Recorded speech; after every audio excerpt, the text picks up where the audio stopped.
ষষ্ঠ শ্রেণীর বাংলা পঞ্চম অধ্যায়। আজকে আমরা ৮২ পেজে যে ছকটা আছে ছকটা পূরণ করব।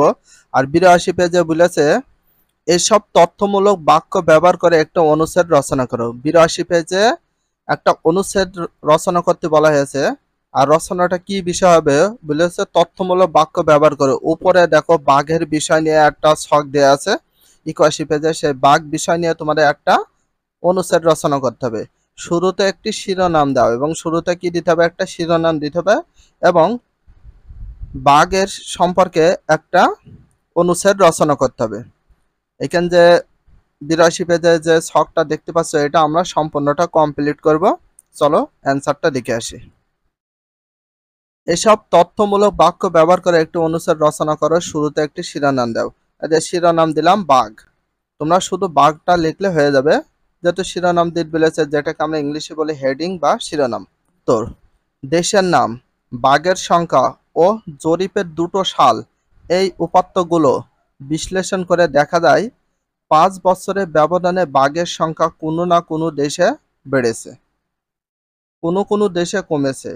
বাঘের সংখ্যা বৃদ্ধি বা হ্রাসের পেছনে সক্রিয় ছিল পর্যাপ্ত পরিচর্যা ও তদারকি অথবা অপর্যাপ্ত পরিচর্যা অর্থাৎ অবহেলা। ২০১০ সাল পর্যন্ত বাংলাদেশে বাঘের সংখ্যা ছিল ৪৪০, অথচ ২০১৫ সালে তা কমে দাঁড়ায় ১০৬-এ। একইভাবে কমেছে কম্বোডিয়া, থাইল্যান্ড ও ভিয়েতনামে।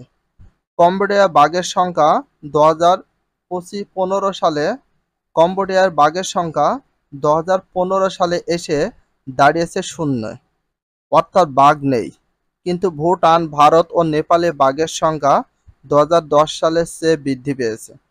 ২০১০ সালে ভুটানে বাঘের সংখ্যা ছিল ৭৫টি, ২০১৫ সালে বেড়ে হয়েছে ১০৩টি। তার মানে এখানে ভুটানে বাঘের সংখ্যা বেড়েছে। ২০১০ সালে বাঘের সংখ্যার দিক দিয়ে প্রথমে অবস্থান ছিল ভারত।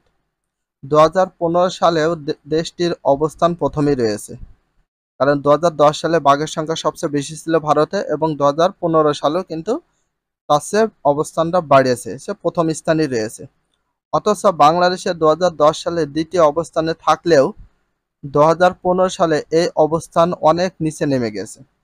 ৮টি দেশের মধ্যে মিয়ানমারই একমাত্র দেশ, দুটো জরিপেই যে দেশের বাঘের সংখ্যা অপরিবর্তিত রয়েছে। তখন বাঘের সংখ্যা কোনো বাড়ে না কমে না, এরকম অবস্থা অপরিবর্তিত রয়েছে। আর এখানে যে আমরা অনুচ্ছেদটা দেখলাম, অনুচ্ছেদটা কিন্তু আসলে কি বিষয় লিখতে বলেছে, তথ্যমূলক বাক্য ব্যবহার করে। উপরে দেখো তথ্য দেওয়া আছে, ছক দেওয়া আছে, ওই ছকগুলোর ভিতরে দেখো বাঘ বিষয় নিয়ে আলোচনা করা হয়েছে। ফর দিস রিজন আমরা কিন্তু বাঘ বিষয় নিয়ে এখানে আলোচনা করলাম, একটা অনুচ্ছেদ রচনা করলাম।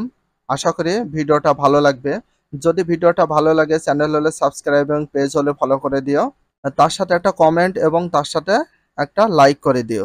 নেক্সট ভিডিও পাওয়ার জন্য অবশ্যই বেল আইকনটা অল করে রাখো, যাতে নিউ ভিডিও আপলোড দেওয়ার সাথে সাথে সর্বপ্রথম তোমাদের কাছে নোটিফিকেশনটা পৌঁছে যায়।